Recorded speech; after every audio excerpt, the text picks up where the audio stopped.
in Sanskrit language. Vishakh Dutt wrote काव्य दर्शन in Sanskrit language. Vishakh Dutt ने काव्य दर्शन की रचना संस्कृत भाषा में की।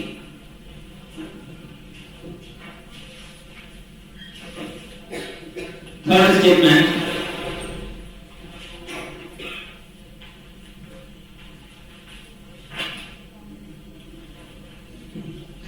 भास्कर wrote लीलावती। भास्कर ने लीलावती की रचना की। भास्कर ने लीलावती की रचना की। ये तीन स्टेटमेंट है। अब हमें चूज करेक्ट स्टेटमेंट। सही कर इंतजार कर लो, थोड़ा तो इंतजार करो। अगर आप इस तरह से तुरंत आंसर करोगे तो आपका आंसर गलत भी हो सकता है। मैं नहीं कह रहा हूं गलत हो सकता है, गलत भी हो सकता है। तो पहले थोड़ा सोच लेते हैं। ऐसे जल्दबाजी में आंसर नहीं करना चाहिए। हम जो बच्चे यूपीएससी और पीसीएस के स्टूडेंट हैं, उन्हें इस तरह से जल्दी में जब भी आंसर हम करते हैं गलत हो जाता है। निम्नलिखित में से मतलब which of the following statement is correct. सही कथन का चयन करना है। ऑप्शन ए 1 and 2 राइट, एक और दो सही। Option B 2 and 3 right. Option C 1 and 3 right and option D 1, 2 and 3 right. अभी कहा मैंने, थोड़ा इंतजार कर। आप सभी ने मैं अगर क्वेश्चन पूछ रहा हूं तो ये समझ लो इतना आसान नहीं है। इतनी जल्दी आसानी से आंसर मत करो उसका, नहीं तो गलत हो जाएगा आंसर। मैं आप लोगों से पूछ लेता हूं, आप जिस जगह पे हो आप हैंड रेज करके बताना। ए में कौन कौन है? ए 1 and 2 राइट, कोई नहीं। आप में से अगर किसी कुछ है, आप में से अगर किसी के आंसर डिफरेंट है तो आप बता सकते हो कि किसी के आंसर ऐसा है कोई भी राइट नहीं, तो डिफरेंट आंसर भी आप बता सकते हो। Answer B 2 and 3 right, D में भी है। Option C 1 and 3 right, C में भी है। And option D 1, 2 and 3 right. और जो जिन्होंने हाथ नहीं उठाया है वो मुझे मानता हूं मैं कि उनको आपको आपके पास ज्ञान थोड़ी सी नॉलेज कम होगी, तो कोई बात नहीं है। कालिदास ने अभिज्ञान शाकुंतलम संस्कृत में लिखा, ये सही बात है। नेक्स्ट दूसरा स्टेटमेंट क्या था? विशाख दत्त ने 2 बुक लिखी है, मुद्रा राक्षस और देवी चंद्रोत्तम। विशाख दत्त ने 2 बुक लिखी है, मुद्रा राक्षस और देवी चंद्रोत्तम, इसलिए ये स्टेटमेंट गलत है। और थर्ड क्या है? हाँ, वो स्टेटमेंट सही है। तो ऑप्शन सी राइट आंसर है, 1 and 3 राइट। अभी मैंने बोला था ना कि कौन जल्दी में कौन आंसर दे रहे थे, जरा एक बार अपना मुखड़ा दिखाओ। कोई बात नहीं, शर्माने की बात नहीं है, एक बार दिखा दो मुखड़ा। चलो कोई बात नहीं। तो कई बार क्या होता है कि ऐसे क्वेश्चन यूपीएससी वाले पूछ लेते हैं, एक शब्द इधर से उधर कर देते हैं, है ना, एक शब्द इधर से उधर कर देंगे और फंस जाएंगे हम। तो इसलिए यूपीएससी के क्वेश्चन में कम से कम यूपीएससी के क्वेश्चन में आपको थोड़ा सा पेशेंस रखकर सोचने की जरूरत होती है। पीसीएस थोड़ा सा डिफरेंट है। यस सर, मुझे पूछना था जो ये लास्ट वाला स्टेटमेंट था कि लीलावती की रचना भास्कर ने करी, तो सर जैसे मतलब इसमें ऑप्शन था कि भास्कर ने करी, पर कहीं लेता है ऐसा बोल देते कि लीलावती की रचना भास्कर ने करी, तो वो हाँ भास्कर का यहाँ पर मेरा कहना है, भास्कर सेकेंड ही है ना। भास्कर वो जो सेकेंड आपने जो कहा वो सही है। मैंने जानबूझकर भास्कर उसको लिख दिया था अभी कि वो सेकेंड ही मानेंगे उसको। तो आप एक बार उसको चेक कर लेना, करेक्शन कर लेना उसमें, भास्कर सेकेंड ही है। ठीक है, हम लोगों ने गुप्ता पीरियड को डिस्कस किया। थोड़ा सा पार्ट और है गुप्ता पीरियड में जिसको करके हमें फिनिश करना है। कुछ छोटी छोटी चीजें हैं। हम लोगों ने गुप्ता पीरियड में पॉलिटिकल एक्सपेंशन, पॉलिटिकल पार्ट किया था, हमने एडमिनिस्ट्रेशन किया, हमने इकोनॉमी करी, हमने सोसाइटी किया। एक बहुत ही इंपॉर्टेंट पार्ट है गुप्ता पीरियड में रिलीजन, है ना, रिलीजन धर्म। तो गुप्ता पीरियड में में अगर धर्म की बात करो तो एक सबसे इंपॉर्टेंट चीज धर्म में होगी यहां पर रिवाइवल ऑफ वैदिक रिलीजन, वैदिक धर्म का पुनरुत्थान। आप देखो यहां पर यज्ञ हो रहे हैं बहुत सारे, है ना, यहां पर वैदिक रिलीजन का रिवाइवल हुआ है। तो एक सबसे इंपॉर्टेंट कैरेक्टरिस्टिक्स गुप्ता पीरियड की एक सबसे इंपॉर्टेंट कैरेक्टरिस्टिक्स है रिवाइवल ऑफ वैदिक रिलीजन, वैदिक धर्म का पुनरुत्थान। कुछ इंपॉर्टेंट कैरेक्टरिस्टिक्स है, वैदिक रिलीजन का रिवाइवल हो रहा है, लेकिन ध्यान रखना है हमें कि बुद्धिज्म भी है और जैनिज्म भी है। तो बुद्धिज्म और जैनिज्म भी साथ साथ चल रहे हैं। किसी गुप्त रूलर ने ऐसी पॉलिसी नहीं अडॉप्ट करी थी जिसमें यह कहा जाए कि उन्होंने बुद्धिज्म और जैनिज्म को सप्रेस किया, दबाया, है ना। ये ध्यान रखना है आपको कि जो गुप्ता रूलर्स थे वो वैदिक रिलीजन के फॉलोअर, गुप्ता रूलर्स वैदिक रिलीजन के फॉलोअर्स थे और वैदिक रिलीजन का रिवाइवल हुआ। लेकिन यहां इंपॉर्टेंट पार्ट है कि किसी गुप्ता रूलर्स ने या किसी उनके ऑफिसर्स ने किसी अदर सेक्ट को सप्रेस नहीं किया है, दबाया नहीं। इसलिए सारे रिलीजन यहां पर ग्रो होते रहे, विकास होता रहा, सारे धर्मों का यहां पर विकास होता रहा।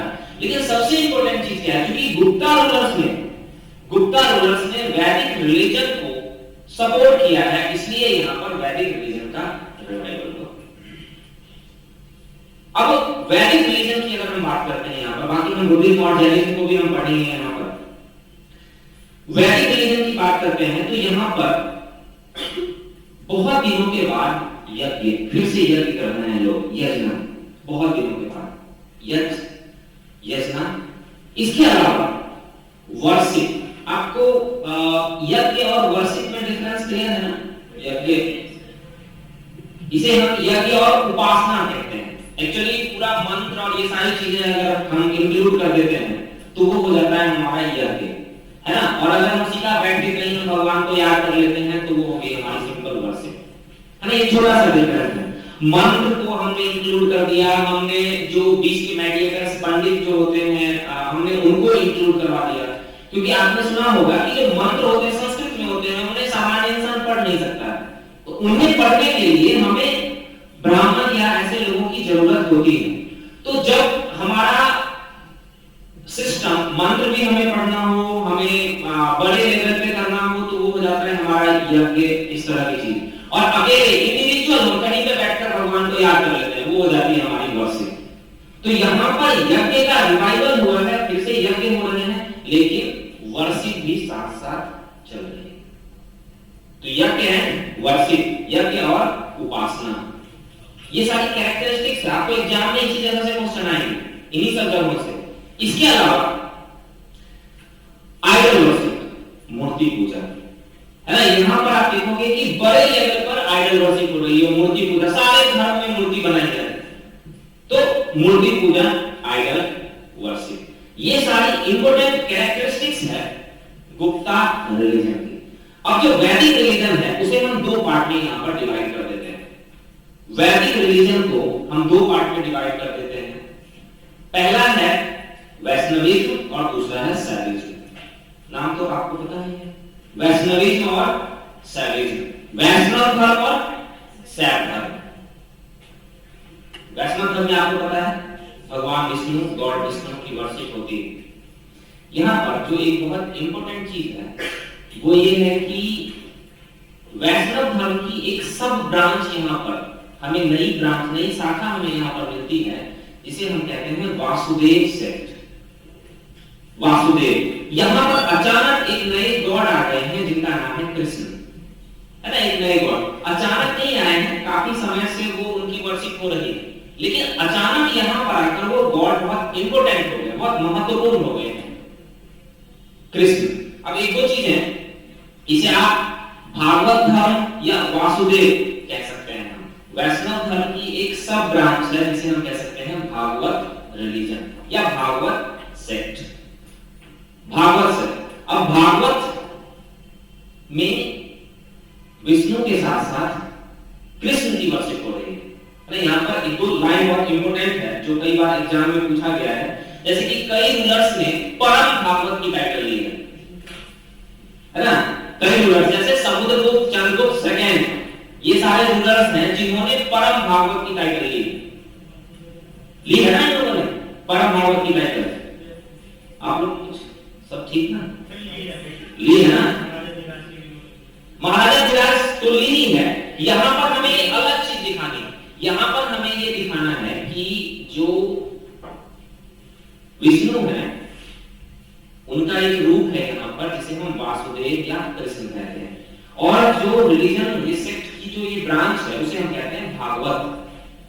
यहां पर जो रूलर्स हुए हैं उन्होंने परम भागवत की टाइटल ली है। इसका मतलब है कि वो फॉलोअर हैं, भागवत रिलीजन के वो फॉलोअर हैं, वो अनुयायी हैं। जैसे समुद्रगुप्त ने परम भागवत की टाइटल ली, जैसे चंद्रगुप्त सेकंड, विक्रमादित्य ने परम भागवत की टाइटल ली। तो रूलर्स ने परम भागवत की टाइटल ली, इसका मतलब है कि वो फॉलोअर हैं। एक इंस्क्रिप्शन है, एक अभिलेख है जिसे कहते हैं गंगधर इंस्क्रिप्शन। गंगधर इंस्क्रिप्शन में विष्णु को मधुसूदन कहा गया है ना, विष्णु कॉल्ड मधुसूदन इन गंगधर इंस्क्रिप्शन। गंगधर इंस्क्रिप्शन में विष्णु को मधुसूदन कहा गया है।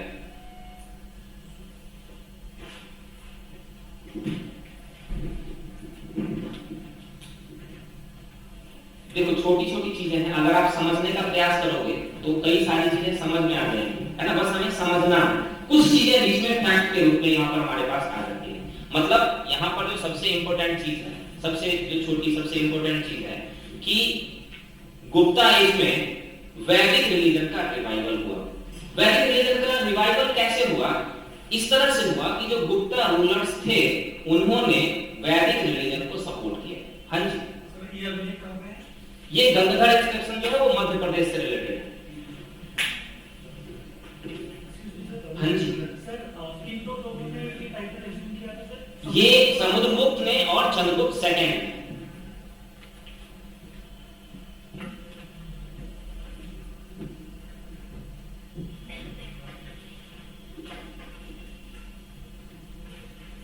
देखो छोटी सी चीजें हैं, कुछ बीच में फैक्ट आ जाते हैं, बाकी चीजें हमें समझना है। मुझे उम्मीद है कि आप इसे समझ सकते हो। हम यहाँ पर एक कॉन्सेप्ट को यहाँ पर साथ साथ फैक्ट के साथ साथ डिस्कस करेंगे। गुप्ता पीरियड का रिलीजन, रिलीजन में जो पहली इंपॉर्टेंट चीज, फर्स्ट इंपॉर्टेंट चीज है वो ये है रिवाइवल ऑफ वैदिक रिलीजन, वैदिक रिलीजन का पुनरुत्थान। क्यों हुआ? यहाँ पर इंपॉर्टेंट है, क्यों हुआ वैदिक रिलीजन का रिवाइवल? इसलिए हुआ बिकॉज ऑफ गुप्ता रूलर्स ने वैदिक रिलीजन को सपोर्ट किया। गुप्ता रूलर्स ने वैदिक रिलीजन को सपोर्ट किया, ये रीजन है वैदिक रिलीजन के रिवाइवल का। अब वैदिक रिलीजन का रिवाइवल हुआ है तो कंडीशन क्या है यहाँ पर? इसके साथ साथ बौद्ध धर्म और जैन धर्म भी हैं, बुद्धिज्म और जैनिज्म भी हैं, वो भी साथ साथ चल रहे हैं। हमें इसके कहीं कोई एविडेंस नहीं मिलते हैं कि किसी गुप्ता रूलर्स ने किसी अलग सेक्ट को सप्रेस किया, इसके कोई एविडेंस नहीं मिलते हैं। अब वैदिक रिलीजन का रिवाइवल करवा दिया, जब वैदिक रिलीजन का रिवाइवल करवाओगे तो क्या क्या होगा? यज्ञ होंगे, है ना। समझने की चीज है, बस अपने आप समझ जाओगे आप। यज्ञ होंगे, यज्ञ होने के अलावा दूसरा मेथड भी है जिसे हम कहते हैं वर्शिप। तो यज्ञ भी होंगे, वर्शिप भी। यज्ञ में मंत्र होंगे, होंगे, बिना मंत्र के यज्ञ नहीं होगा। इसके अलावा सैक्रिफाइस, बलि, बलि भी होगा, है ना। अभी हमने देखा अश्वमेध यज्ञ करेंगे तो घोड़े की बलि देंगे, है ना। तो यज्ञ और यज्ञ में सैक्रिफाइस। पर ध्यान रखना है कि सैक्रिफाइस जितना ज्यादा पहले होता था उतना सैक्रिफाइस यहाँ पर नहीं हो रहा है। अब नेक्स्ट इंपॉर्टेंट चीज क्या है? आइडल वर्शिप, मूर्ति पूजा। यूपीएससी ने एक क्वेश्चन पूछा था कि हिस्ट्री में आइडल वर्शिप के एविडेंस सबसे पहले कहां से मिलते हैं?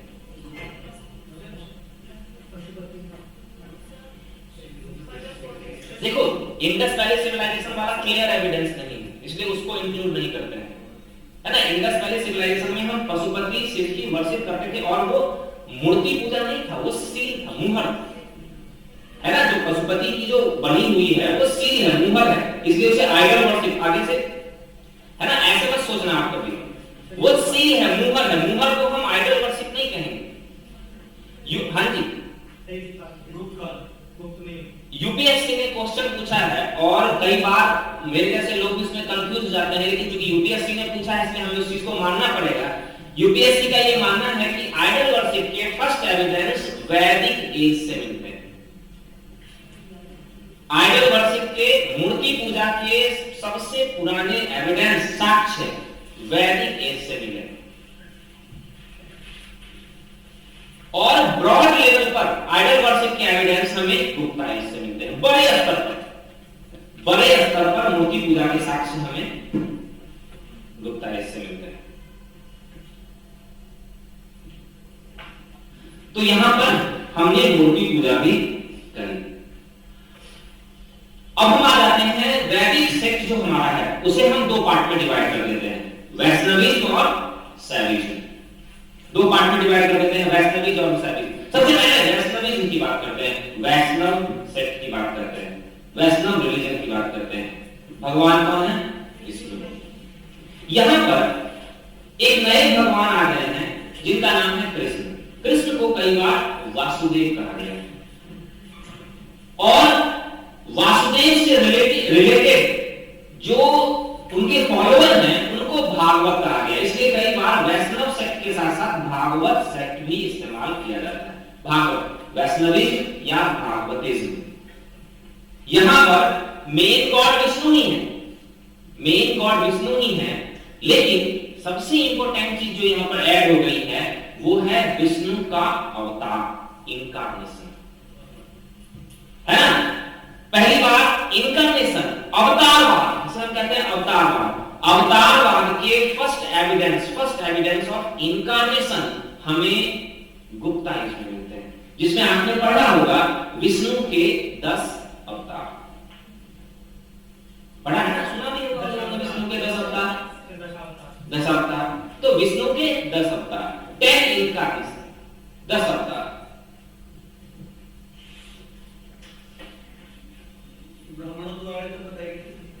अब वो छोड़ दो, है ना, उसकी बात हम नहीं करते। कुछ चीजें जो होती है ना समाज में एनार्की क्रिएट करती है, तो हम जो मेन मुद्दा है हमारा, है ना, हम उस पे आ जाते हैं, हम छोड़ देते हैं वो किसने क्या बताया है। जहां जो चीज जरूरी होगी हम उसको डिस्कस कर लेते हैं, जहां जो गैर जरूरी है उसको हम छोड़ देंगे, है ना। बस हमारे लिए यहां पर ये इंपॉर्टेंट है विष्णु का इनकार्नेशन, विष्णु का अवतार। इसके अलावा एक और बहुत इंपॉर्टेंट चीज है, यहां पर विष्णु के कई सारे मंदिर भी बने। पहली बार गुप्त काल में मंदिर बने, टेंपल कंस्ट्रक्शन। इधर हम आगे पढ़ेंगे टेंपल कंस्ट्रक्शन को। पहली बार मूर्ति बने जिसमें विष्णु के कई सारे जो अवतार हैं उनकी मूर्तियां भी बनाई गई, है ना। मंदिर बनाओगे तो मूर्ति को डालोगे उसके अंदर, तो विष्णु के इनकार्नेशन। जैसे आप देखोगे कि विष्णु सोए हुए हैं, है ना, या विष्णु ने अर्थ को रेस्क्यूइंग फॉर्म में, है ना, विष्णु सोए हुए हैं, या विष्णु ने अर्थ को पृथ्वी को उठा रखा है अपने वो सूर्य के ऊपर, या पता नहीं क्या है ना, जो भी है ना, जो भी है मैटर। धर्म में हम नहीं उलझते हैं, बिकॉज धर्म में उलझना बहुत हार्मफुल हो जाता है ना, क्योंकि आप सब धर्म के मामले में बड़े विद्वान होते हो, तो इसलिए धर्म में उलझना और आफत मोल लेना बराबर, तो इसलिए इसको छोड़ देते हैं। बस हम ये सोचते हैं कि विष्णु की अलग अलग, इसे हम वराह इनकार्नेशन भी आपने सुना होगा, वराह इनकार्नेशन, है ना, या विष्णु शेषनाग पर शेषशायी, उसे कहते हैं शेषशायी विष्णु, शेषशायी विष्णु। इनिशियल फेज में जो विष्णु के जो मूर्तियां, जो सॉरी ये गलत तरीके से मैं इस्तेमाल कर रहा हूं, लॉर्ड विष्णु, है ना, जो उनकी जो मूर्तियां बनाई गई हैं उसमें शेषशायी विष्णु और वराह इनकार्नेशन, है ना, रेस्क्यूइंग अर्थ, हम कहते हैं रेस्क्यूइंग अर्थ। किसी ने राक्षस ने उसे अर्थ को पानी के अंदर फेंक दिया था, आपने देखा होगा रामायण महाभारत जैसी चीजों में, तो किसी राक्षस ने उठाया ऐसा लगा जैसे अर्थ, है ना, उठाया पानी में फेंक दिया, कहीं पे पता नहीं कौन से पानी में फेंका, तो लोग सब डूबने लगे, त्राहिमाम करने लगे, YouTube भी है ना। चलो खत्म करते हैं इस चीज को। तो इनकार्नेशन, अवतारवाद, वैष्णव सेक्ट, है ना, बहुत इंपॉर्टेंट, सबसे ज्यादा फॉलोअर वैष्णविज्म या भागवत सेक्ट, कई सारे रूलर्स ने अपनाया। दूसरा पार्ट शैविज्म। शैव धर्म, है ना, शैव धर्म। अब देखो कि एक बहुत इंपॉर्टेंट चीज है, कुछ गुप्त रूलर वैष्णव धर्म के फॉलोअर थे, कुछ गुप्त रूलर शैविज्म के फॉलोअर थे। जैसे कौन? कार्तिकेय के फॉलोअर कौन थे? नहीं, इसका कुछ के फादर कुमार गुप्त किसी के ऊपर मिली है ना पिक्चर को, है ना?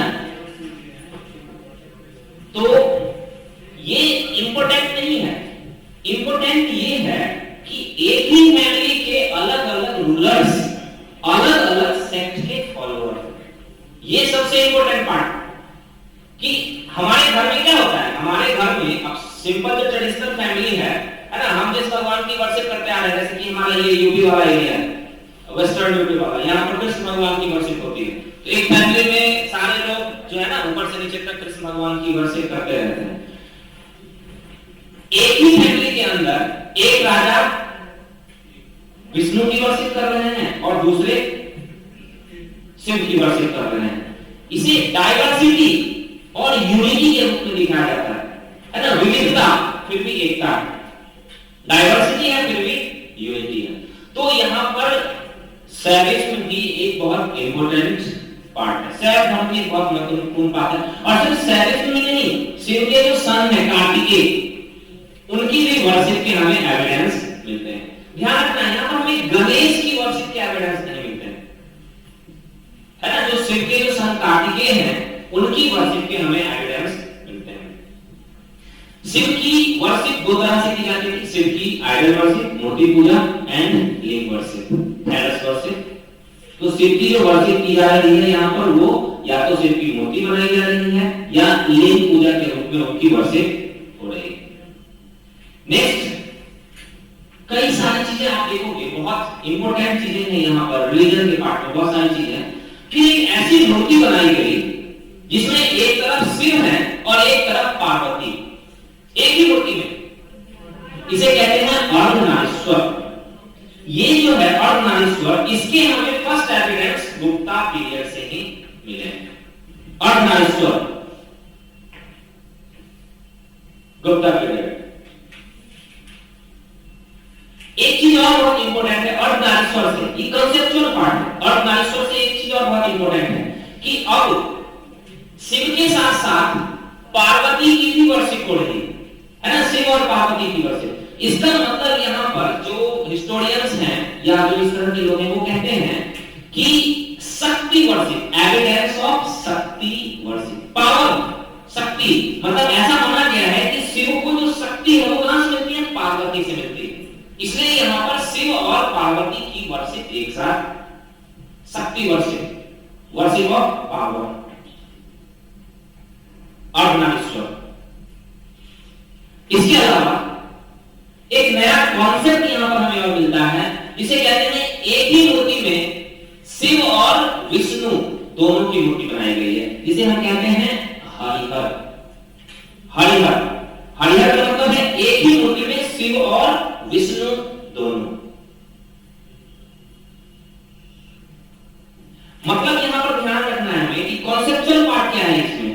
कॉन्सेप्चुअल पार्ट ये है कि समाज में क्या होता है ना, कई बार दो फॉलोअर्स आपस में उलझ जाते हैं, है ना, दो लोग समुदाय के लोग, संप्रदाय के लोग जो होते हैं वो आपस में उलझ जाते हैं। वहां पर ऐसा हुआ होगा कुछ कि वैष्णवीज और शैविज्म वाले जो होंगे वो आपस में भिड़ गए होंगे, है ना, अचानक, तो समाज में एक एनार्की क्रिएट हुई होगी।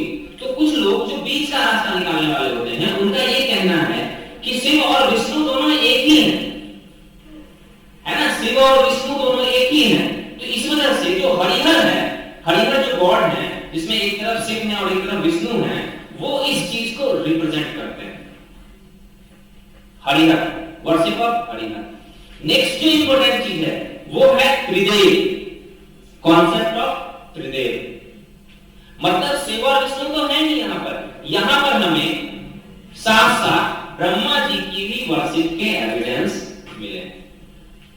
शिव, विष्णु और ब्रह्मा, इनकी वर्शिप के भी हमें एविडेंस मिलते हैं।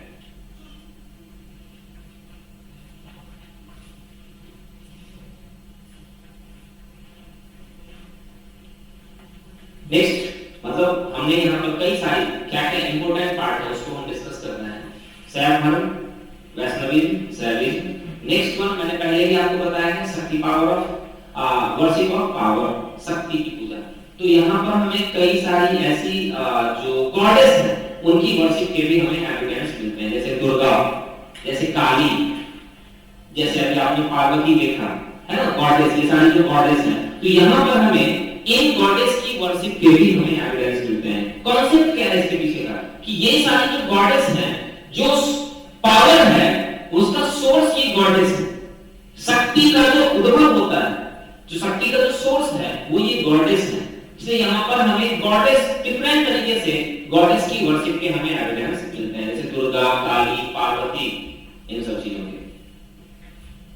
नेक्स्ट वन है हमारा सन वर्शिप, सूर्य पूजा, सन वर्शिप। पहली बार हमें सन वर्शिप के एविडेंस प्रॉपर तरीके से गुप्ता पीरियड में मिलते हैं, जिसमें हमें गॉड जो सन है उनके लिए टेंपल भी बनाए गए हैं, उनके लिए मंदिर भी बनाए गए हैं। तो नेक्स्ट जो पार्ट है वो है हमारा सन वर्शिप, सूर्य की पूजा।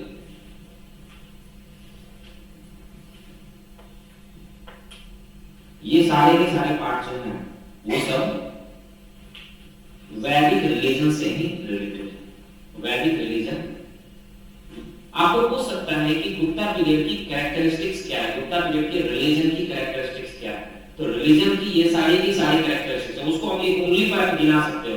वैदिक रिलीजन का रिवाइवल हुआ, मूर्ति बनी, यज्ञ हुए, वर्शिप भी हो रहा है हमारा साथ साथ। हमने भागवत रिलीजन को, भागवत सेक्ट को हमने यहाँ पर किया, हमने इनकार्नेशन किया, अवतार पाठ, विष्णु के अवतार। ये ध्यान रखना है, विष्णु के इनकार्नेशन के साथ साथ शिव के भी इनकार्नेशन की बात यहाँ पर हुई है ना। विष्णु का ही इनकार्नेशन नहीं है, शिव का भी इनकार्नेशन। तो विष्णु का इनकार्नेशन, शिव का इनकार्नेशन। शक्ति वर्शिप, पावर है ना, शक्ति पूजा, शिव की सॉरी ये सूर्य की वर्शिप। एक और पार्ट बहुत इंपॉर्टेंट है, ये क्वेश्चन भी आया हुआ है यूपीएससी में।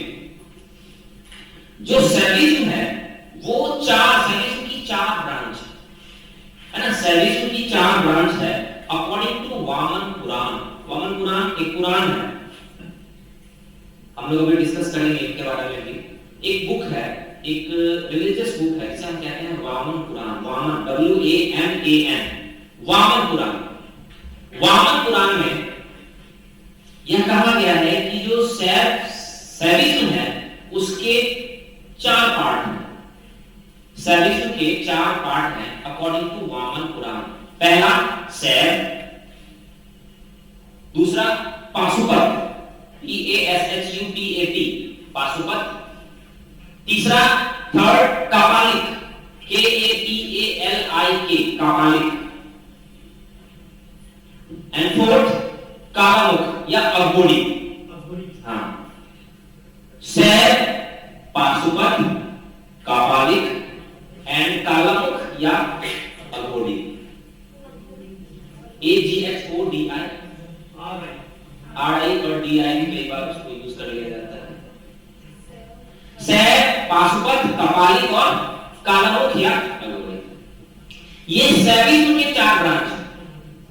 शैव धर्म की ये 4 शाखाएं हैं, जिसमें मेन जो हमारे जो चीफ गॉड हैं उनको हम शिव ही कहते हैं, उनके अलग अलग रूप हैं, अलग अलग रूपों की यहाँ पर वर्शिप होती है।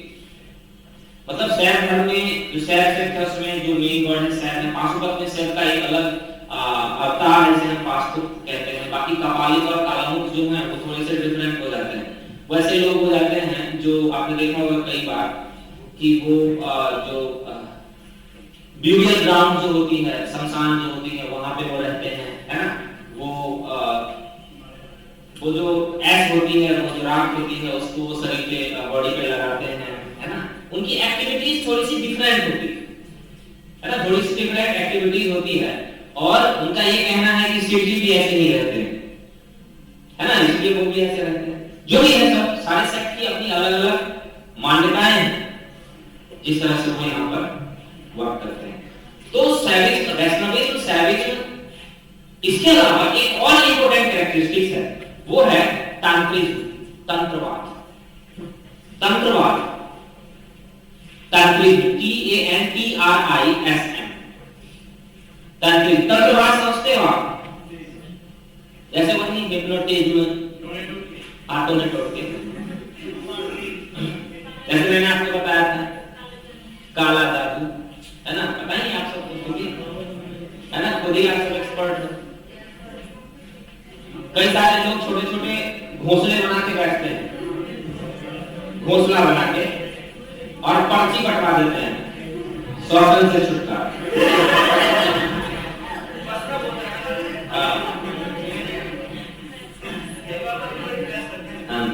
तो तांत्रिक, तंत्रवाद, पीछे हमारी स्टूडेंट है वो दूसरे की तरफ ऐसे आंखें दिखा रही है, इनके साथ ऐसी कुछ प्रॉब्लम है क्या? मजाक उड़ाता है, ऐसे बुरा करना आप लोग, है ना? एक बार बीच में ऐसी ऐसी बातें थोड़ी सी मैं बोल देता हूँ ताकि आप नींद से जग जाओ ना। बीच में मैं देखता हूँ कई लोग नींद में होते हैं, है ना? तो ऐसे लोगों को जगाने के लिए इस तरह की बातें मैं बोल देता हूँ ताकि आप उठ जाओ। गुप्ता पीरियड का रिलीजन था ये। रिलीजन में, रिलीजन की ये सारी कैरेक्टरिस्टिक्स की विशेषताएं। नेक्स्ट जो टॉपिक हमारा है वो है लिटरेचर, काला जादू नहीं है। नेक्स्ट देखो, इनको देखो जरा सा, हमारे क्लास के और बच्चों को देखो, एक टॉपिक इनको मिला ऐसा मन के लायक, है ना? अब वो चाहते हैं कि उसी टॉपिक पे डिस्कशन चलता रहे सदियों तक। अबे कितनी देर काला जादू पे बात करोगे?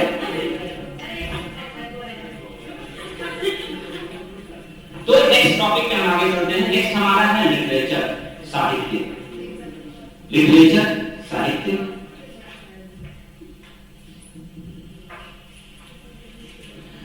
लिटरेचर की बात करते हैं तो सबसे इंपॉर्टेंट पर्सन जो यहां पर है उनका नाम है कालिदास।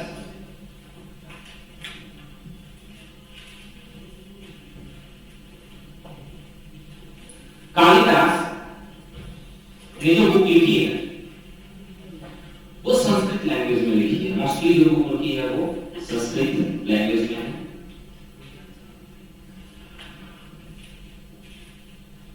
कई सारी बुक है जिसमें से हम वन बाय वन, पहली बुक मालविकाग्नि मित्रम।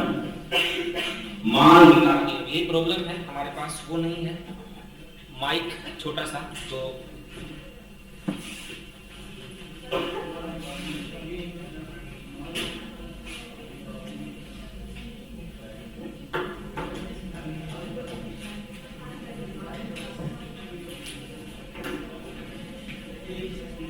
अरे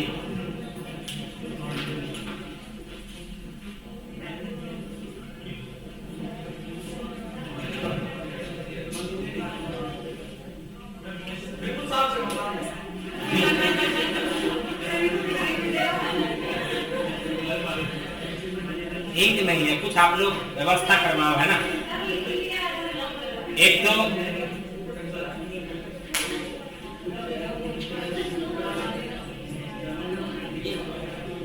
ये वाला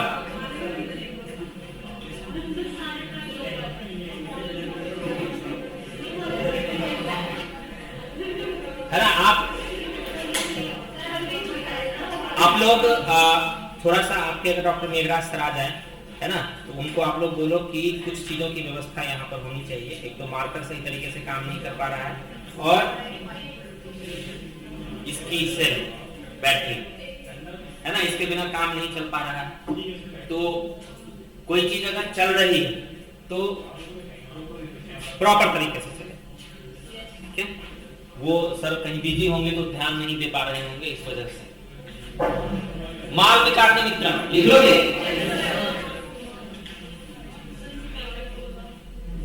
वही मैं लिखने का प्रयास करें।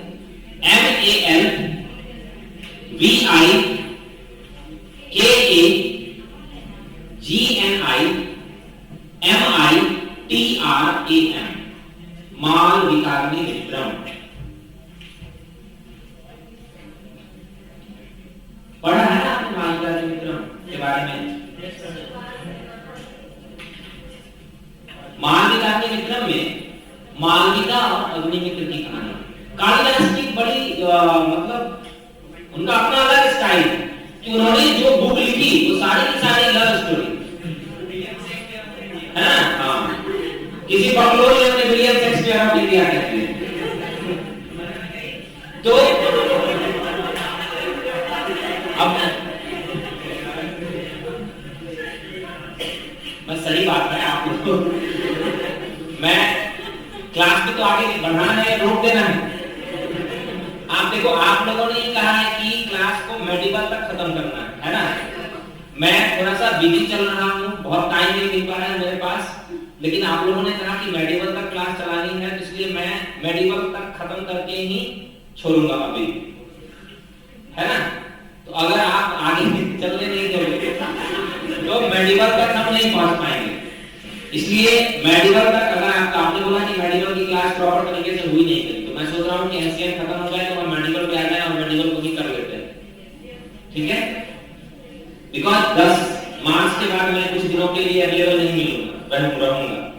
तो 10 मार्च तक जो भी क्लासेस होती हैं उसमें मेडिवल की क्लास भी होनी चाहिए आपके लिए, इसलिए हम आगे चलते हैं, ठीक है।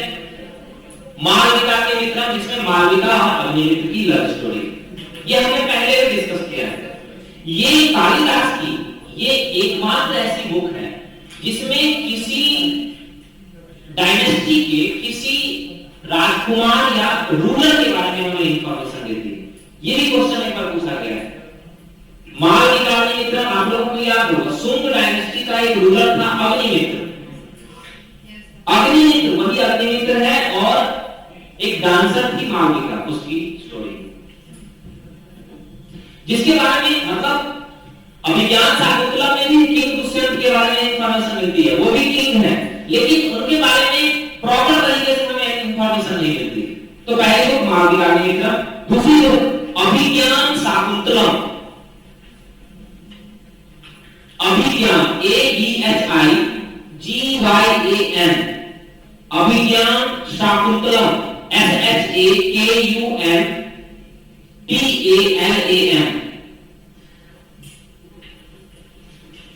देखो, मैं बहुत सारा टॉपिक आज गुप्ता पीरियड को मैं ये सोच के आया था कि आप लोग गुप्ता पीरियड आज खत्म कर दूंगा, है ना। तो उसमें कई सारी चीजें हैं। एक चीज ध्यान रखना कि आने वाले कमिंग ईयर्स में गुप्ता पीरियड से रिलेटेड हर साल, प्रीवियस ईयर को भी अगर स्टडी करो तो हर साल क्वेश्चन आ रहे हैं गुप्ता पीरियड से रिलेटेड, है ना। तो गुप्ता पीरियड को थोड़ा सा अच्छी तरह से पढ़ने की जरूरत है। जो भी बच्चे अगली बार एग्जाम देंगे, नेक्स्ट मतलब कमिंग ईयर जो भी एग्जाम दे रहे हो, आपके लिए गुप्ता पीरियड बहुत इंपॉर्टेंट है। तो मैं जो करवा रहा हूं, इसके अलावा आप खुद भी कहीं से ढूंढो और पढ़ो, तभी जाकर कुछ क्वेश्चन आप अटेम्प्ट कर पाओगे। तो अभिज्ञान शाकुंतलम में दुष्यंत और शकुंतला की स्टोरी है, राजा दुष्यंत और शकुंतला।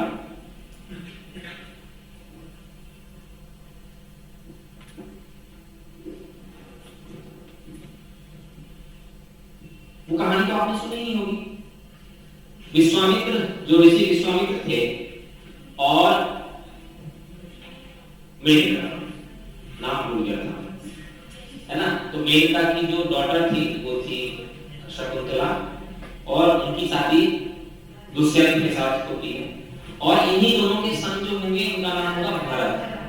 उन्हीं के नाम पे कहा जाता है कि भारत वर्ष या इस तरह का नाम है ना। ये बहुत इंपॉर्टेंट बुक है।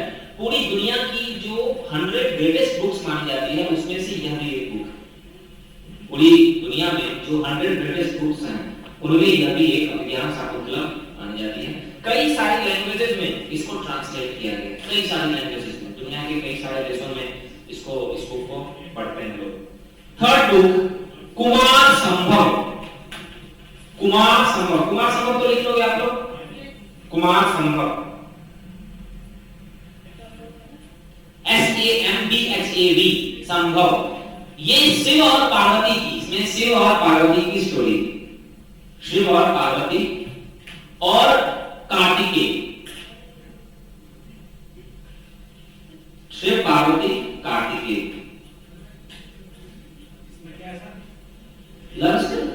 शिव और पार्वती की स्टोरी है। अरे वैसे रिलीजन के मैटर में मेरे से मत बुलवाओ, है ना। मैं कार्तिकेय शिव और पार्वती के पसंद नहीं है, अबे बकलो। तो कार्तिकेय कार्तिकेय से पार्वती और कार्तिकेय की स्टोरी है इसमें। इसी बुक से हमें सती सिस्टम का फर्स्ट लिटरेरी एविडेंस मिलता है। सती प्रथा का पहला लिखित साक्ष्य, सती प्रथा का पहला लिखित साक्ष्य, first literary evidence of Sati system.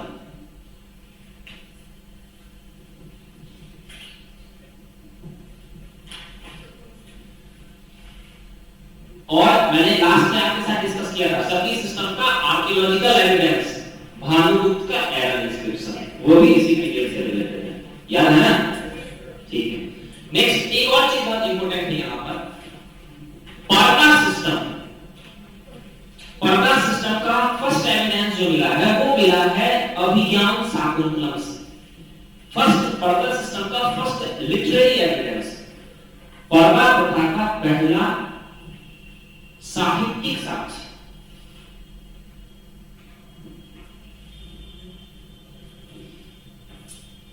Actually Kalidas अपनी बुक अभिज्ञान शाकुंतलम में लिखते हैं कि जब शकुंतला दुष्यंत की कोर्ट में गई थी तो उन्होंने अपना चेहरा, फेस जो है वो उन्होंने ढक रखा है ना, अपना फेस जो है उन्होंने ढक रखा था। तो इसी को माना जाता है कि यही पर्दा सिस्टम का फर्स्ट लिटरेरी एविडेंस है। नेक्स्ट जो बुक है इनकी वो है रघुवंश।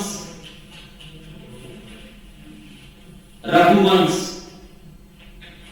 में जो गॉड राम है, भगवान राम जो है उनकी स्टोरी है।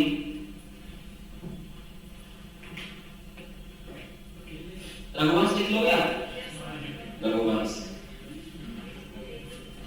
नेक्स्ट जो बुक है उसका नाम है मेघदूत, MEGHDOOT, मेघदूत। नेक्स्ट जो बुक है उसका नाम है ऋतु संहार, RITUSAMHAR, ऋतु संहार। ऋतु संहार में डिफरेंट सीजन के बारे में हमें इंफॉर्मेशन मिलती है, डिफरेंट सीजन, डिफरेंट विभिन्न ऋतुओं के बारे में हमें जानकारी मिलती है।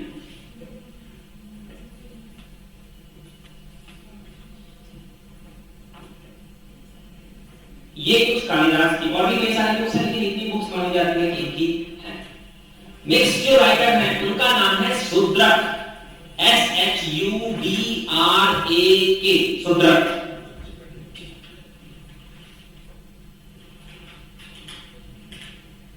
शूद्रक की जो बुक है उसका नाम है मृच्छकटिकम,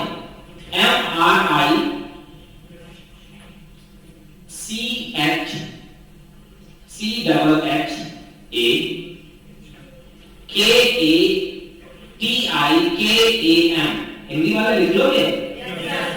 मृच्छकटिकम। मृच्छकटिकम में एक ब्राह्मण और एक डांसर, ये भी एक लव स्टोरी है, एक ब्राह्मण है और एक डांसर है, उनकी स्टोरी।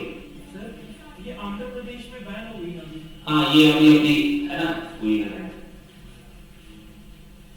नेक्स्ट वन बुक है, नेक्स्ट जो है राइटर है उनका नाम है विशाख दत्त। अभी मैंने बात करी है आपके साथ, विशाख दत्त। विशाख दत्त लिख लोगे? विशाख दत्त की दो बुक है। पहली बुक है मुद्रा राक्षस।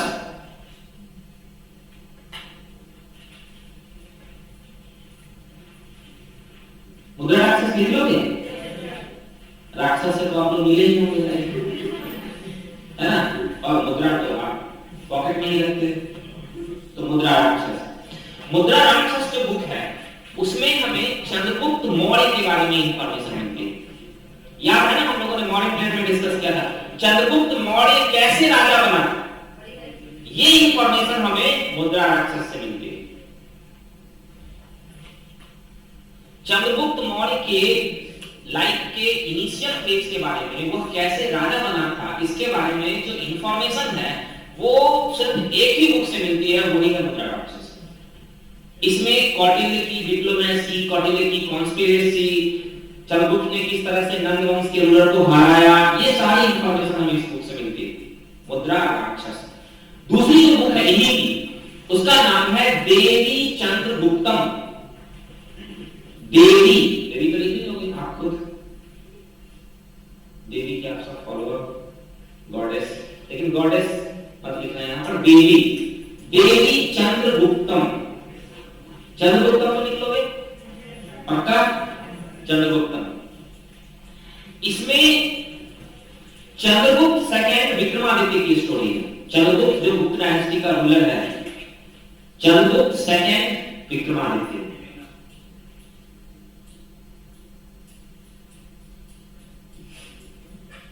देवी चंद्रगुप्तम, इसमें चंद्रगुप्त सेकंड विक्रमादित्य की स्टोरी है। मतलब इसी में वो स्टोरी है कि चंद्रगुप्त सेकंड ने कैसे शकों को डिफीट की है ना। चंद्रगुप्त ने जो शकों को डिफीट की है वो सारी की सारी कहानी हमें इस बुक से मिलती है। नेक्स्ट जो बुक है हमारे पास वो है, नेक्स्ट जो राइटर है उनका नाम है अमर सिंह। ये हमने एक और डिस्कस किया था। अमर सिंह की बुक है अमरकोश।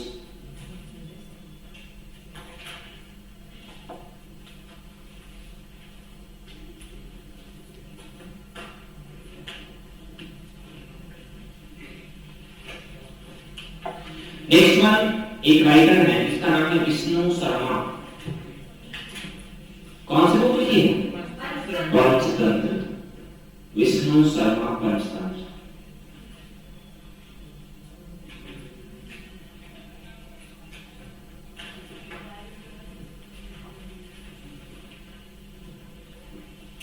ये कुछ इंपोर्टेंट बुक्स थी जो गुप्त पीरियड में लिखी गई। तो इन्हीं सारे रीजन से गुप्ता पीरियड को गोल्डन एज कहा जाता है कि उसमें कई सारी चीजें हुई हैं, कई तरह की चीजें हुई।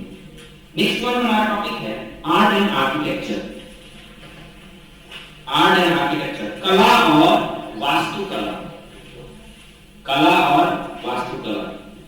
हाँ जी, जन्म है कला और वास्तुकला।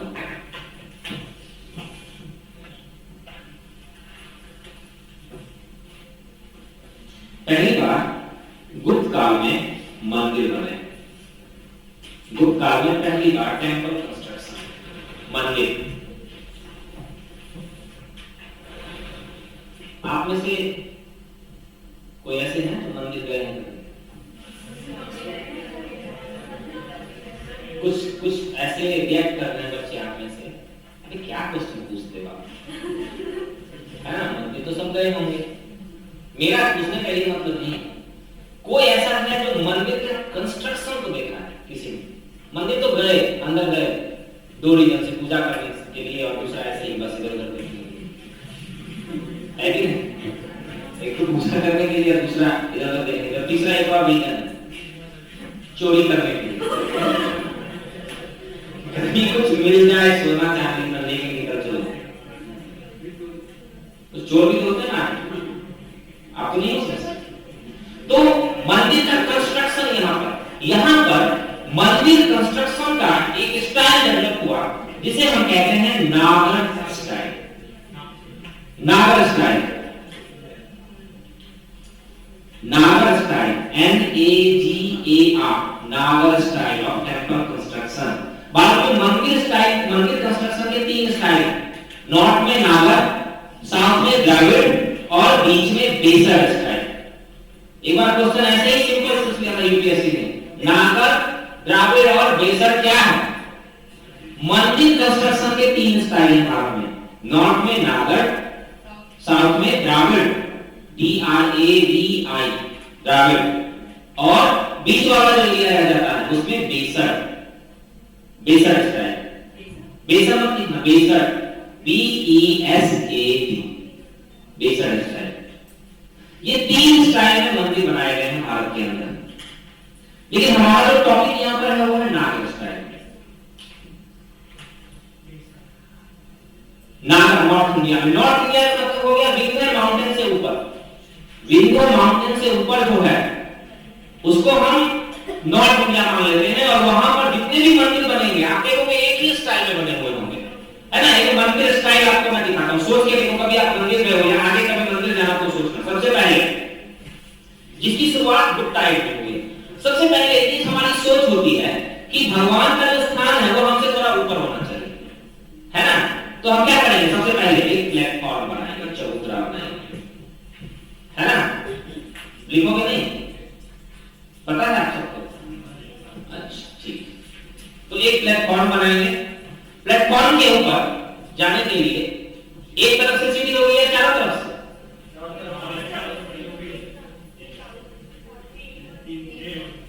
इनिशियल फेज में जब सबसे पहले मंदिर बनाया गया था तो उसमें एक तरफ से सीढ़ी थी, लेकिन धीरे धीरे हमने चारों तरफ से सीढ़ियां बनाई। ये सारे क्वेश्चन आएंगे, आए हुए एग्जाम में, ध्यान रखना। इसलिए मैं कह रहा हूं लिखोगे नहीं, इसमें तो लिखोगे नहीं।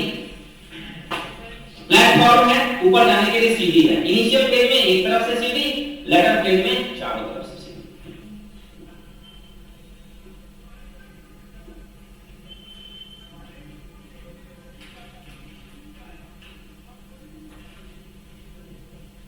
उसके ऊपर हमने एक ऐसी संरचना बनाई, घर जैसी संरचना, है ना?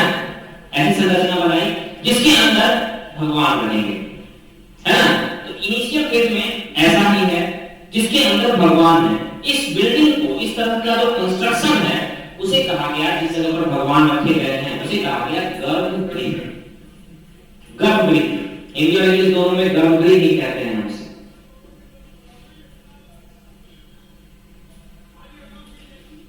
गर्भगृह भगवान है, मूर्ति है, उसके चारों ओर एक घूमने की जगह होती है। गर्भगृह को इंग्लिश में सैंक्टम सैंक्टोरम भी कहते हैं। एक और वर्ड है sanctum सैंक्टोरम, SANCTUM, sanctum.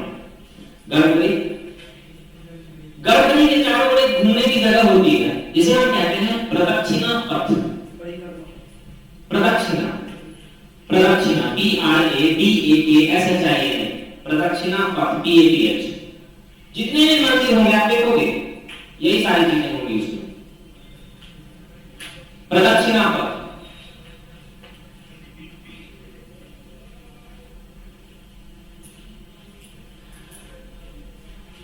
Initial phase में ये सारे कंस्ट्रक्शन थे। तब इनकी बुद्धि थोड़ी सी और बड़ी होती गई। उसके बाद उन्होंने क्या किया, ये जो बिल्डिंग है, ये हमारा जो गर्भगृह है, ऐसी बिल्डिंग हमने बनाई है, इसके ऊपर हमने एक पिरामिड शेप हमने बनाया। पिरामिड शेप, इस पिरामिड शेप को क्या कहते हैं? शिखर। जो पिरामिड शेप है उसे हम कहते हैं शिखर। उसके ऊपर हमने शिखर बना दिया। पिरामिड शेप, पिरामिड शेप कभी आपने पढ़ने का प्रयास किया? पिरामिड क्यों इंपॉर्टेंट होता है हमारे यहाँ? पिरामिड का कोई साइंटिफिक रीजन है? अच्छा सोचो कि क्यों, आखिर ऐसा क्यों हुआ कि उन्होंने पिरामिड शेप ही बनाया? गुप्ता पीरियड में जो भी चीजें हुई हैं, आप ऐसा 100% याद रखना, उन सबका साइंटिफिक रीजन, सबका वैज्ञानिक कारण। आप अगर पिरामिड पढ़ोगे तो पिरामिड आपको पता चलेगा कि जो पिरामिड होती है उसमें एनर्जी का सबसे ज्यादा कंसंट्रेशन होता है। एनर्जी कहां से मिलती है? सनरेज से। तो पिरामिड में जो एंगल्स होते हैं वो एंगल्स एनर्जी को कंसंट्रेट करते हैं, फोकस करते हैं। तो पिरामिड से एनर्जी की कंसंट्रेशन के पॉइंट ऑफ व्यू से सबसे सुटेबल होता है। मंदिर में क्या चाहिए? अच्छी एनर्जी चाहिए, है ना? चोरों को छोड़ दो तो पिरामिड से तो हमने उसके ऊपर शिखर बना दिया। शिखर के ऊपर क्या होता है?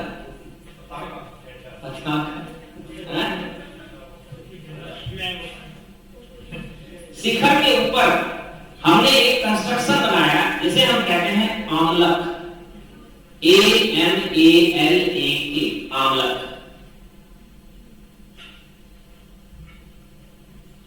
उसके ऊपर कलश।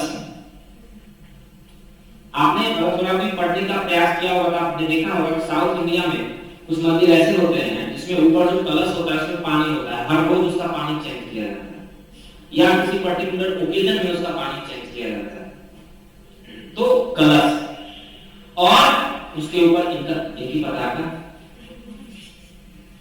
बिना पताके के काम नहीं चलेगा, उसको डालना। ये हमारे नागर स्टाइल है। एक्चुअली एक खास तरह का संरचना से गोल गोल बना के रखते हैं, है ना? तो खास उसका इंपॉर्टेंस है नहीं, कंस्ट्रक्शन का वहां पर है मैटर बस।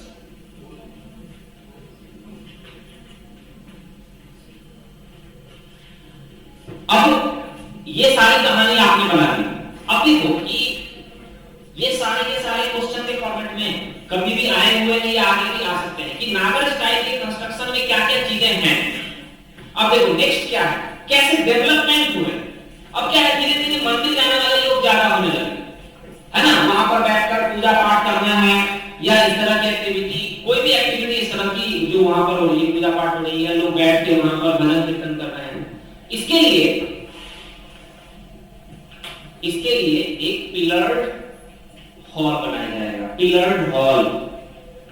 ये देखो, ये आप ऐसे देख सकते हो इसे, मैं बहुत बड़ा आर्टिस्ट नहीं हूं, है ना, तो एक हमने देखते वही प्रॉब्लम।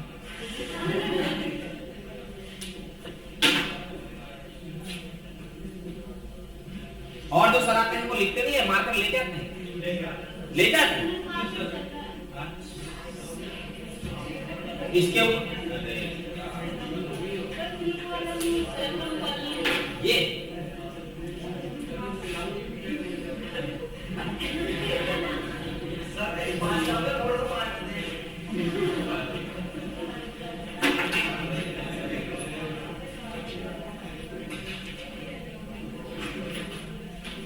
ये हमारा पीछे 3-4 जो है, आप 3-4 किसी और एक्टिविटी में बिजी हो, आएंगे हम सब आपके पास। मैंने अपना नाम नहीं लिया, हम सबका नाम लिया। तो पीछे की तरफ सर घुमा लेते हैं, हाँ पता क्या है, सुधर जाओ। मैं बहुत इंपोर्टेंट पार्ट करवा रहा हूँ। आप ये मत सोचो कि ये मुख्यमंत्री जी आपको फ्री में क्लास अगर दे रहे हैं तो वो आपके लिए बहुत एहसान कर रहे हैं, क्योंकि ये क्लासेस बहुत महंगी होती है। अगर आप कभी पढ़ने के लिए दिल्ली जाने के बारे में सोचो, एक बार में पे करना पड़ता है 2 लाख रुपए, ठीक है, 2 लाख रुपए। किसी की 1.5 लाख रुपए भी है, अच्छी जगह पे जाओगे तो 2 लाख रुपए एक बार में। उसके बाद आपकी क्लास चलती है।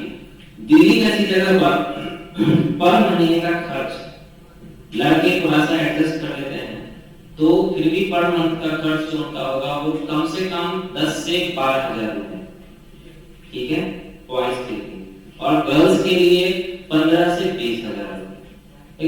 लड़के तो कहीं नाले के अंदर भी रहेंगे, हम लोग खुद रहते थे कई बार, है ना। तो आपके जो पैसे बच रहे हैं हर महीने के 10,000 से 15,000 मान लो एवरेज, और जैसे ही हम दिल्ली जाते हैं वो 1 साल का जो प्रोग्राम है वो 5 वर्षीय 5 ईयर प्लान में कन्वर्ट हो जाता है ना। तो 5 साल को 60 महीने को 15 से मल्टीप्लाई करो, ठीक है, 60 मंथ को 15 से मल्टीप्लाई करो, जो भी होगा, मैथ मेरी बहुत वीक है तो आप खुद कर सकते हो। तो 2 लाख प्लस जो भी, तो अब आप लगा लो कि आपके कितने पैसे खर्च हो रहे हैं और कितने पैसे यहाँ बचाए जा रहे हैं। लेकिन भारत के लोगों की एक बड़ी खतरनाक मेंटालिटी होती है, फ्री में जब कोई चीज मिलती है तो नंबर लगा देते हैं, हफ्ता में 2-4 हजार मर जाते हैं और उस चीज का मिसयूज करते हैं। तो इसलिए मैं आप लोगों से रिक्वेस्ट कर रहा हूं कि कई बार मैं बातें आपको मजाक में कह देता हूँ, कई बार हो सकता है मेरी बातें आपको बुरी भी लग जाती होंगी, लेकिन मेरा कोई पर्पस आपको ऐसा नहीं हर्ट करना नहीं होता है। मैं बस चाहता हूँ कि अगर मैं आपके सामने बोल रहा हूँ तो कुछ तो वैल्यू करो, है ना। जो चीज मिल रही है यहाँ पर वो बहुत कीमती है, बहुत प्रीशियस है, क्योंकि दिल्ली जैसी जगह पर ये सारी चीज तो है। एक क्लास में 250 बच्चे बैठे होते हैं, प्रोजेक्टर पे आप देख रहे होते हो, सबसे पीछे बैठे होते हो। अगर कोई क्वेश्चन कुछ आप समझ में बात नहीं आई, मैं तो पूछ देता हूँ, हाँ भाई समझ में आया, आपको नहीं समझ में आया तो मैं बता देता हूँ, आप बाहर निकल के मेरे से पूछ सकते हो, वहां ये फैसिलिटी अवेलेबल नहीं है। टीचर आपके सिर्फ क्लासरूम में मिलते हैं, उसके बाद वो कहीं नहीं मिलते। चीज आपकी समझ में आई नहीं आई, हाँ हो सकता है बहुत सारे बच्चों को कोई टॉपिक समझ में नहीं आया तो उनकी एक अलग से क्लास लगा दी जाती है, लेकिन पूछ के नहीं पढ़ाया जाता है। हमें समझ में आया, जैसे मैं पूछ लेता हूँ, हाँ समझ में आया तो जाओगे तो बता दो, भले आप शर्माते हो नहीं बोल पाते हो, लेकिन ध्यान रखना है जो चीज आपको मिल रही है उसका रिस्पेक्ट करना चाहिए। आगे चलें। मंदिर कंस्ट्रक्शन, टेंपल कंस्ट्रक्शन की हम बात कर रहे थे। हमने गर्भगृह क्या है ये देख लिया, प्रदक्षिणा पथ क्या है, शिखर क्या है, और आमलक कलश। हमने फिर क्या हुआ, जब बहुत सारे लोग वहां पर जमा हो रहे हैं, इकट्ठा हो रहे हैं वर्शिप करने के लिए, या कई सारी एक्टिविटीज, कई बार क्या है कि हम जैसे जन्माष्टमी मनाने लग जाते हैं, है ना, हम शिव पार्वती का जो विवाह समारोह है, महाशिवरात्रि, ऐसी चीजें मनाने लग जाते हैं। तो क्या होता है कि हमें गर्भगृह के अंदर ये सब काम हम नहीं कर सकते हैं, है ना। तो हम क्या करेंगे, एक बाहर हमें एक हॉल बनाना पड़ेगा, पिलर्ड हॉल, इसमें कई सारे पिलर होते हैं। उस हॉल को क्या कहते हैं, उस हॉल को क्या कहते हैं, पिलर्ड हॉल, मंडप। वो जो पिलर्ड हॉल होता है जो गर्भगृह के बाहर बनता है, उसे हम कहते हैं मंडप।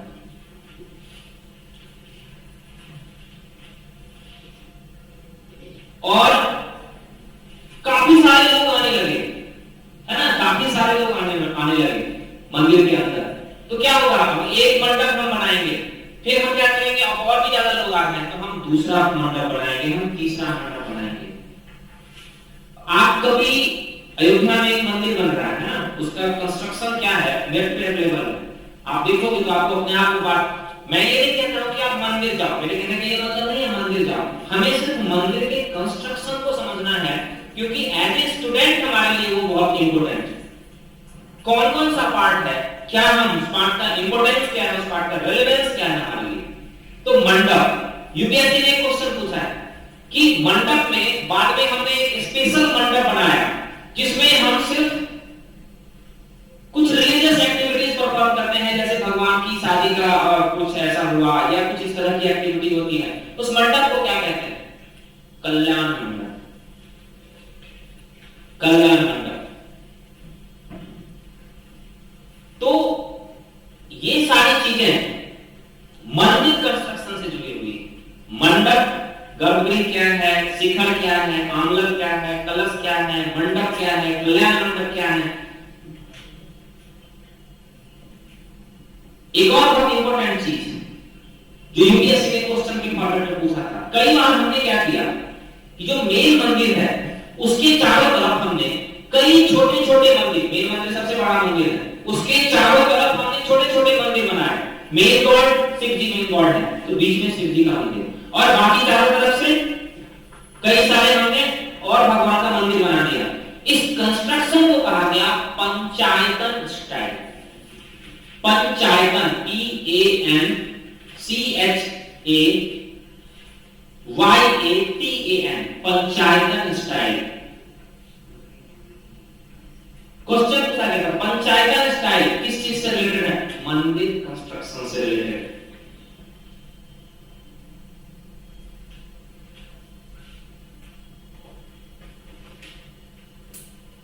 कंस्ट्रक्शन, कभी आप मंदिर जाओ, आज के बाद कभी जाना आप, तो आप देखना वहां पर क्या क्या हुआ है। आप देखोगे कि जो इनर हॉल है, जो गर्भगृह वाला अंदर वाला हॉल है, उसमें डेकोरेशन इनिशियल फेज में, बाद में तो हमने उसमें भी डेकोरेशन किया, लेकिन नॉर्मली जो इनर हॉल होती है उसमें डेकोरेशन नहीं होता है। कभी आप मंदिर जाकर देखो, इनर हॉल जो है गर्भगृह के अंदर में, अंदर वाला जो है उसमें डेकोरेशन नहीं होती है। बाहर वाला जो बाहरी जो हॉल होती है उसमें वो डेकोरेटेड हॉल होती है, बाहर वाली, तो बाहर वाली हॉल डेकोरेटेड हॉल हो गई। मतलब उसमें हमने क्या किया, मूर्तियां बना दी, दीवार के ऊपर हमने क्या किया, मूर्तियां बना दी। इसके अलावा जो बहुत इंपॉर्टेंट पार्ट है वो है कि जो एंट्री गेट है, एंट्री गेट डेकोरेटेड होती है, एंट्री गेट डेकोरेटेड होती है, अलंकृत जहां मूर्तियां बनाई जाती है। और एंट्री गेट पे किन की मूर्ति बनाई जाएगी, ध्यान रखना है कि बाहर जो भी मूर्तियां होंगी वो अंदर मेन गॉड, बाहर छोटे छोटे गॉड। तो एंट्री गेट पे जैसे कि द्वारपाल, जैसे कि यक्ष, जैसे कि गंगा यमुना, तो इन सब की मूर्तियां बाहर वाले में डेकोरेशन, जब हम डेकोरेशन करेंगे, कभी आपने साउथ के मंदिर को आप किसी ने देखा होगा, कितना डेकोरेशन साउथ के मंदिर में होता है। नॉर्थ में तो हमारे जो मंदिर है उसमें इतना डेकोरेशन हम नहीं करते हैं, साउथ के मंदिरों में हम डेकोरेशन ज्यादा करते हैं। तो हम जब द्रविड़ स्टाइल के बारे में पढ़ेंगे तो कुछ और चीजों के बारे में हमें पढ़ना है। तो नॉर्थ इंडिया में हमारा जो नागर स्टाइल है, उस नागर स्टाइल में ये सारी चीजें इंपॉर्टेंट है। इसके अलावा जो नेक्स्ट इंपॉर्टेंट पार्ट होता है हमारा, वो होता है आर्किटेक्चर के बाद यहाँ पर स्कल्पचर, मूर्ति का बात।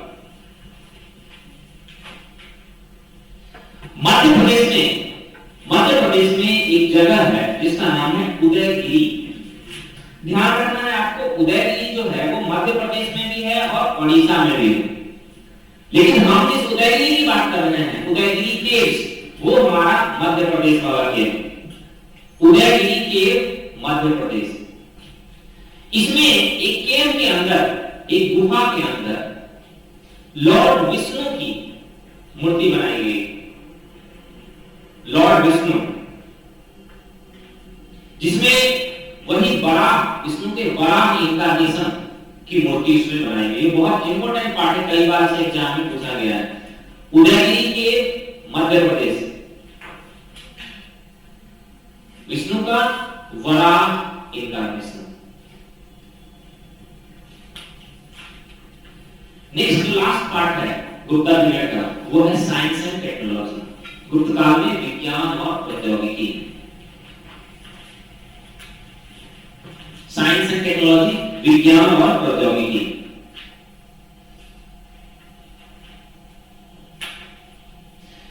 गुप्ता पीरियड में मैथमेटिक्स और एस्ट्रोलॉजी के फील्ड में बहुत वर्क हुआ है। गणित और एस्ट्रोलॉजी क्या है? ज्योतिष शास्त्र।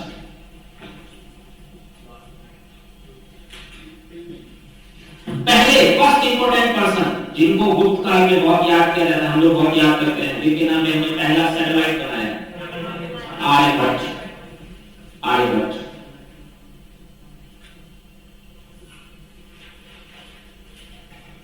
आर्यभट्ट ने एक बुक लिखी है जिसका नाम है आर्यभट्टीय।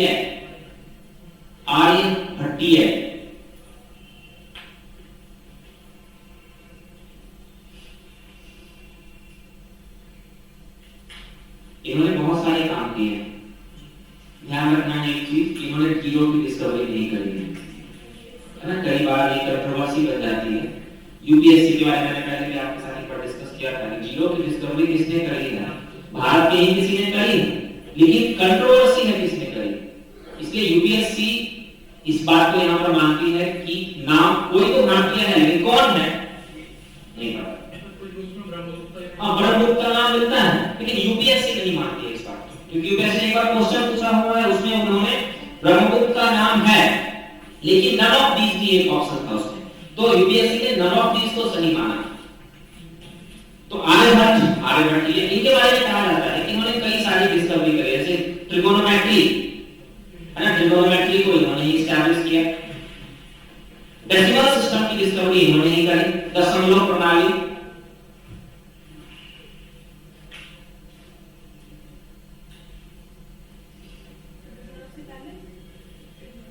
ट्रिगोनोमेट्री, दशमलव, डेसिमल सिस्टम।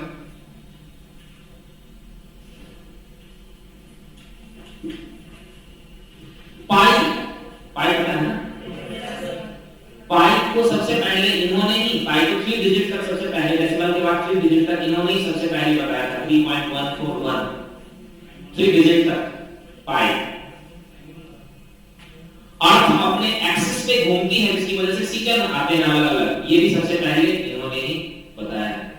अर्थ पृथ्वी अपनी धुरी पे घूमती है, अर्थ अपनी एक्सिस पे, अक्ष एक्सिस। Thank you.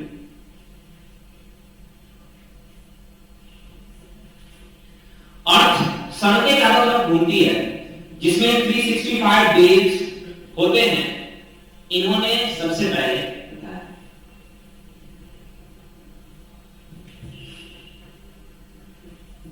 रोटेशन और रिवॉल्यूशन दोनों चीजें।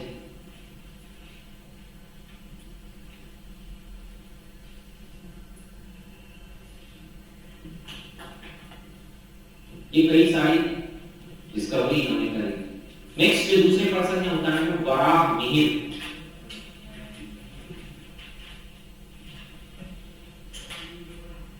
वराहमिहिर, इनका भी एस्ट्रोलॉजी में बहुत इंपॉर्टेंट रोल है वराहमिहिर का।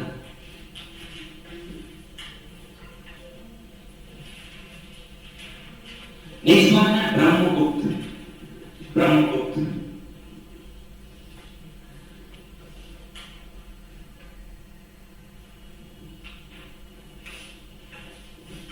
Bhaskar second, next Bhaskar second, इन्होंने लीलावती को भी लिखी है।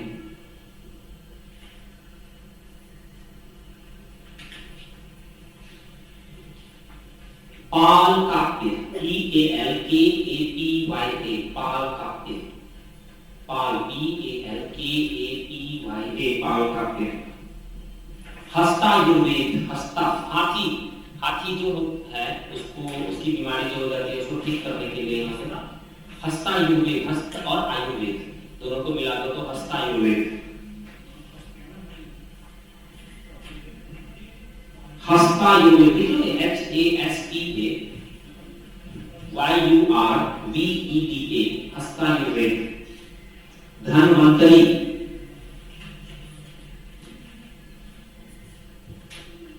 धन्वंतरी नाम सुना होगा आपने, आयुर्वेद से रिलेटेड। धन्वंतरी लिख लोगे, अगर कुछ नाम लिख पाओ तो पूछ लो, DHANVANTARI, धन्वंतरी। सुश्रुत, SUSHRUT,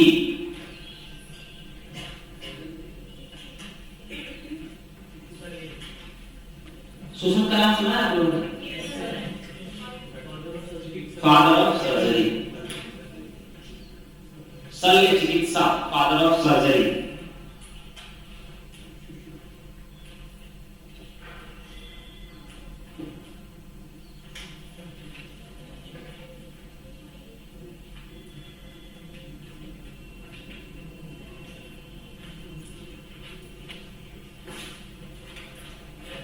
एक बुक का नाम आपने सुना है, सूत्र? सूत्र नहीं सुना है? सूत्र ज्योमेट्री से रिलेटेड भारत की पहली बुक है ना, जिसमें सूत्र में बहुत सारी हमें जैसे इंफॉर्मेशन मिलती है कि जैसे कि फायर एल्टर, अग्नि वेदिका जो बनेगी उसकी मेजरमेंट कैसे होगी। ये क्वेश्चन यूपीएससी ने पूछा है। सूत्र, तो सूत्र SHULVASHUTRA,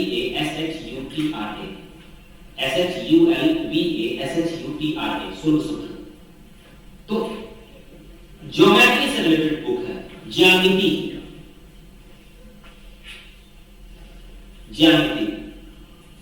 तो ज्यामिति से रिलेटेड जो ये बहुत इंपॉर्टेंट बुक है जो भारत में लिखी गई है।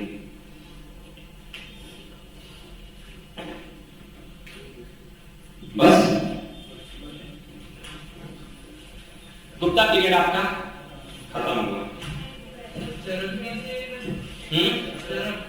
चरक के बारे में है थोड़ी सी कंट्रोवर्सी है कि वो इस पीरियड के हैं या इससे पहले के पीरियड के हैं, है ना, इसलिए मैंने इनको इस पीरियड में नहीं बताया।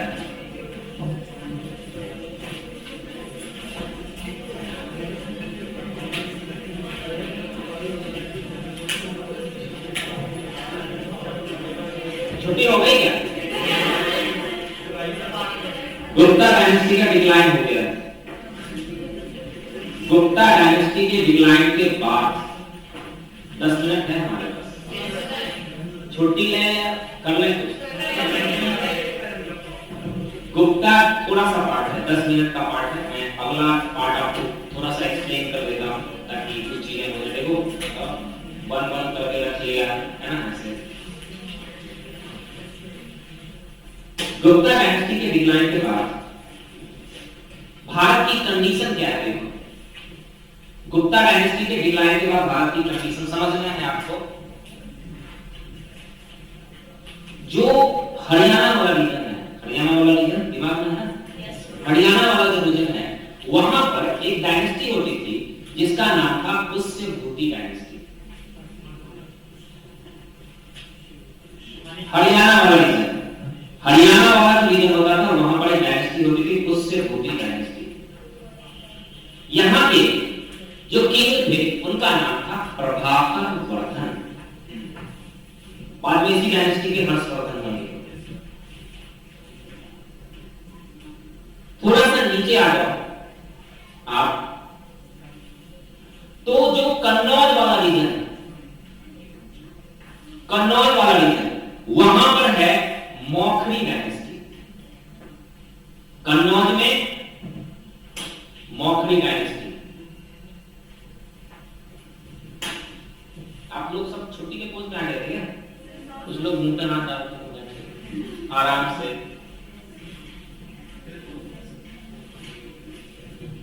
मैं गुप्त डायनेस्टी के बाद की बात कर रहा हूं।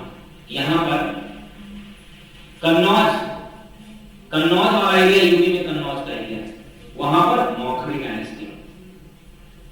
गुजरात, गुजरात में है Maitrak dynasty, MAITRAK, Maitrak, Maitrak dynasty.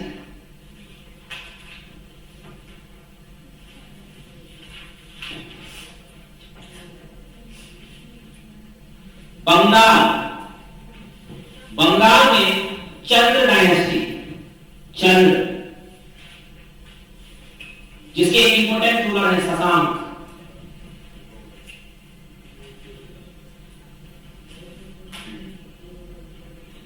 ये नॉर्थ इंडिया की बात कर लेते हैं।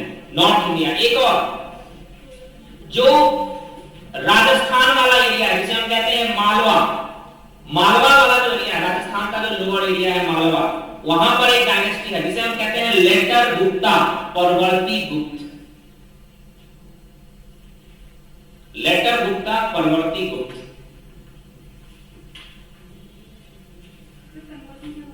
मौखरी, MAUKHARI, मौखरी। पुष्यभूति, हरियाणा, उसका जो सेंटर था उसका नाम था स्थानेश्वर, स्थानेश्वर में पुष्यभूति डायनेस्टी। गुजरात में मैत्रक डायनेस्टी, मालवा में लेटर गुप्ता, मौखरी में कन्नौज में मौखरी, और बंगाल में चंद्र, रूलर शशांक। इन सबके बीच में फाइट होगी जिसमें हर्षवर्धन की विक्ट्री होगी। साउथ इंडिया की बात करते हैं। साउथ इंडिया, साउथ इंडिया में, दक्षिण भारत में, दक्षिण भारत का जो ऊपर का रीजन है, नॉर्दर्न रीजन, जो महाराष्ट्र वाला रीजन है, वहां पर Chalukya dynasty, Chalukya. South India का जो ऊपरी हिस्सा है, नॉर्दर्न पार्ट है, चालुक्य डायनेस्टी। और साउथ इंडिया का जो नीचे का हिस्सा है, पल्लव डायनेस्टी।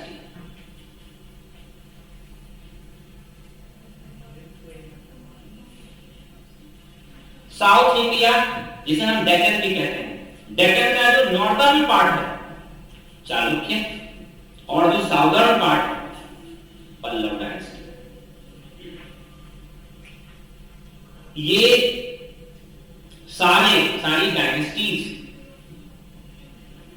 गुप्त डायनेस्टी के डिक्लाइन के बाद, ये सारी डायनेस्टीज, और इसी पीरियड में जो स्थानेश्वर वाला एरिया है, जो हरियाणा वाला एरिया है, वहां पर प्रभाकर वर्धन है।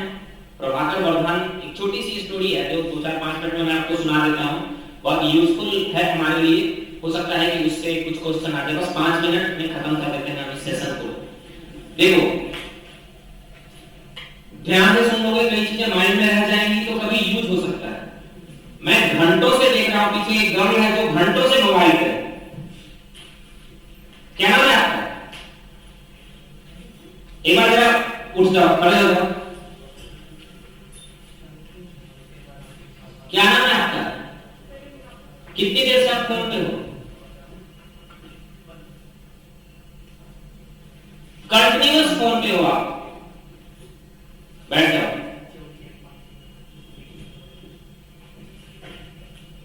बिल्कुल बैड मैनर है ये। क्लास में इस तरह की चीजें मैंने अभी आपको थोड़ी देर पहले समझाया। कोई चीज फ्री में मिल रही है,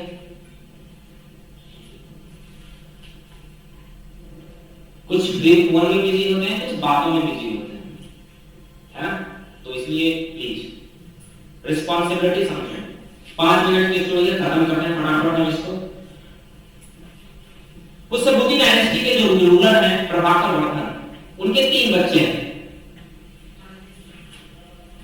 राज्यवर्धन, हर्षवर्धन और राजश्री। राजश्री डॉटर। राजश्री जो है उनकी शादी मौखरी डायनेस्टी में होती है। अभी अभी कन्नौज में जो मैंने आपको बताया था मौखरी डायनेस्टी, उनकी डायनेस्टी मौखरी डायनेस्टी में उनकी शादी होती है। लेकिन एक दिन क्या होता है, अचानक शशांक जो बंगाल के किंग हैं, भी मैंने आपको बताया कि बंगाल के जो किंग शशांक हैं, उन्होंने राजश्री के हस्बैंड को, नाम याद करना बहुत जरूरी यहां पर नहीं है हमारे लिए, थोड़ी सी कहानी में बता देता हूं, उनके हस्बैंड को उन्होंने मार दिया। इसके बाद जो घटनाक्रम हुआ, इसके बाद जो स्टोरी हुई, उस स्टोरी में फाइनली हर्षवर्धन पुष्यभूति के डायनेस्टी के किंग बनते हैं, राजा बनते हैं, और उन्होंने पूरे नॉर्थ इंडिया की विक्ट्री करी। हर्षवर्धन ने पूरे नॉर्थ इंडिया की विक्ट्री करी।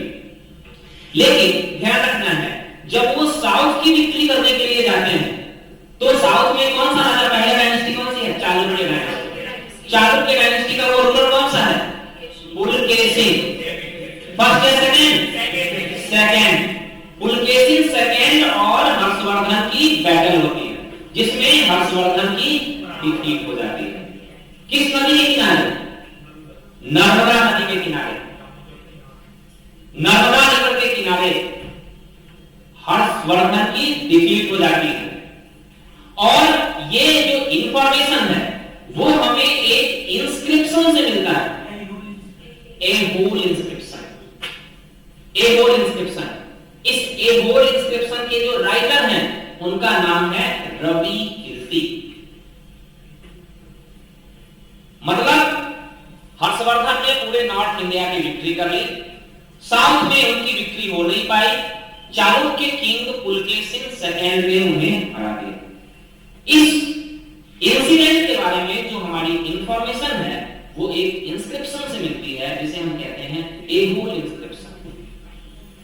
ए होल इंस्क्रिप्शन के जो राइटर हैं उनका नाम है रवि कीर्ति। एक बहुत इंपॉर्टेंट फैक्ट मैं आपको बताता हूं, इसी ए होल इंस्क्रिप्शन से हमें कालिदास के बारे में आर्कियोलॉजिकल एविडेंस मिलता है।